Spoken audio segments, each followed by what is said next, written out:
Gentlemen, the A final for the lightweight men's double sculls. Belgium, Italy, Germany, Switzerland, Spain, and Greece. Over in lane 1, for Belgium, Thibaut Vivet and Marlon Colpert.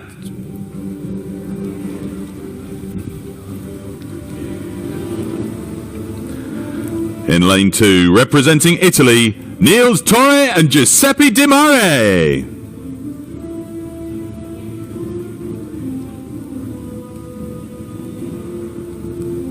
In lane 3, for Germany, Jonathan Schreiber and Eric Magnus Paul.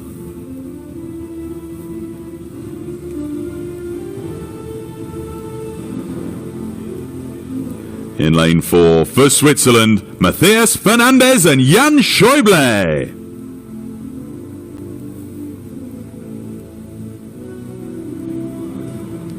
In lane 5, for Spain, Denis Caraquedo and Jordi Orofino.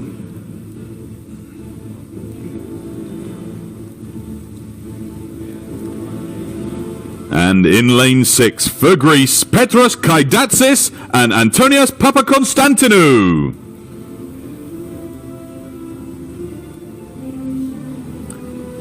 "20 seconds before we start this A final for the lightweight men's double sculls. Moments of tension up there at the start in absolute silence as they get called forward following their roll call from the starting umpire to bury their blades at front stops and called under starters orders to attention.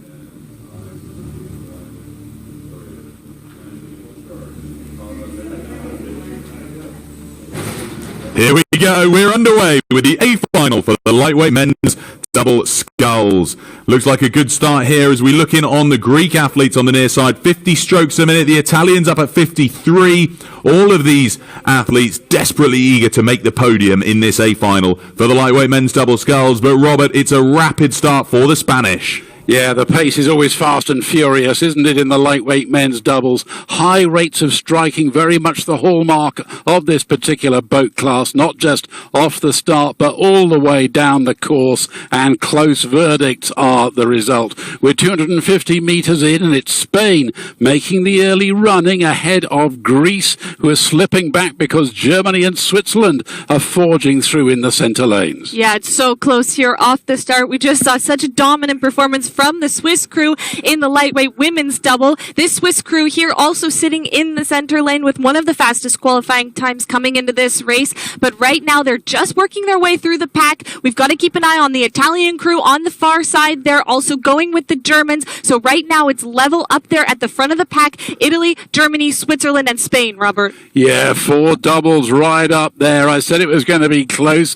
That's the way it's proven as we move down through the 500 metres signal.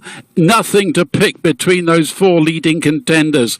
Jonathan Schreiber in the bow seat of the German double, a bronze medalist in this boat class last year. His partner, Eric Paul at stroke, he comes out of the lightweight quad last year, and they are beginning to kick in as the quarter unfolds. But no, it's the Italians, Torre and Di Mare, who take on the lead. So it's Italy leading Germany, and the early leaders from Switzerland not far behind in the 3rd position. There's quite a pedigree in that Italian crew with Niels Torre coming in this bow seat out of the gold medal lightweight men's quad. He's stroking that crew out into the lead at the moment, but it's such a tight race. As I'm talking, the Spanish just dropping slightly back here. Those first 3, Italy, Germany, and Switzerland going stroke for stroke through the 750 meter mark. Can the Swiss and the Germans respond to this speed from the Italians through the middle part of this race? The Italians have jacked the rate right up, and they are applying the work. They're up at 41 strokes a minute in the second quarter. That reflects what I was saying about high strike rates off the start, and they're moving through, holding on to that narrow lead ahead of Schreiber and Paul for Germany, and with them go the Swiss. But those 3 leaders have broken about 1 boat length clear ahead of the early leaders from Spain.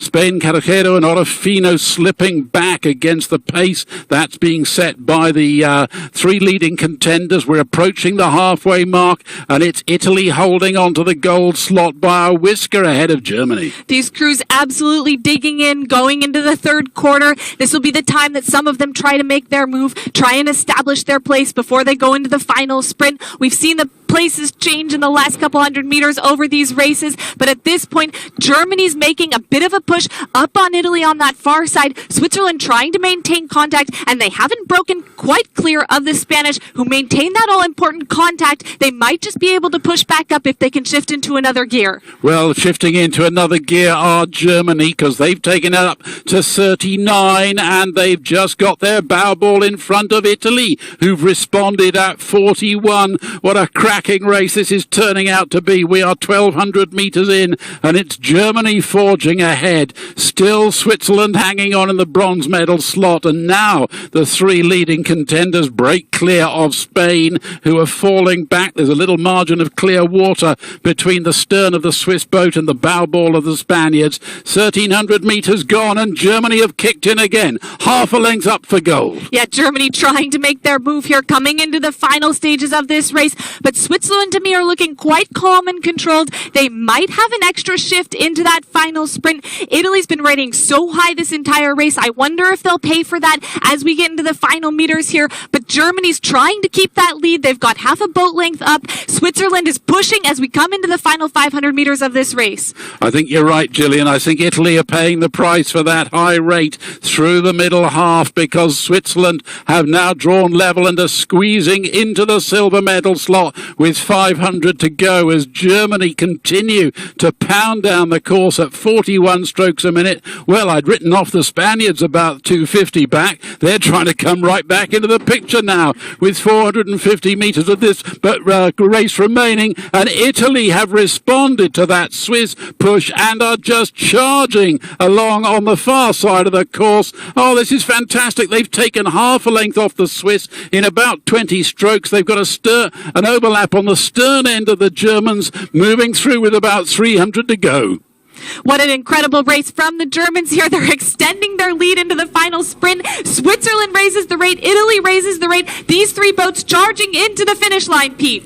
Yeah, Germany at 39. The Italians go over 40. Giuseppe Di Mario takes them to 43 in a bid to try and take gold from Germany, but also to fend off this charge coming from Schäuble and Fernandez of Switzerland. They're up to 40 strokes a minute as well. Rapid rates of striking from these lightweight men's doubles. As we heard from Robert, they really go for it when they up that rating. The Italians at 45. They're the fastest boat on the water. They're closing in on Germany. This is going to be a tight one for gold, silver and bronze. Germany's Eric Magnus Powell and Jonathan Schreiber trying their best to fend off Italy all the way to the line, but the medals can still change. Less than 100 metres to go. Germany pushing for it now. 41 strokes a minute. The Italians are not quite closing in on Germany. I think the medal position's looking locked in now as they all separate out to a length apart.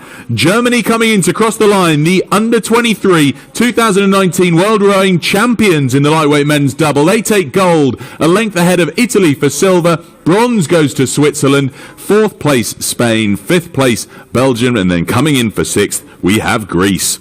So Germany won that in 6:22.98. A fantastic sprint finish for them. They hold on to the gold medal ahead of Italy for silver. Switzerland take the bronze medal in a fantastic sprint finish all the way to the line there. Fourth place, Spain. Fifth, Belgium. And sixth, Greece.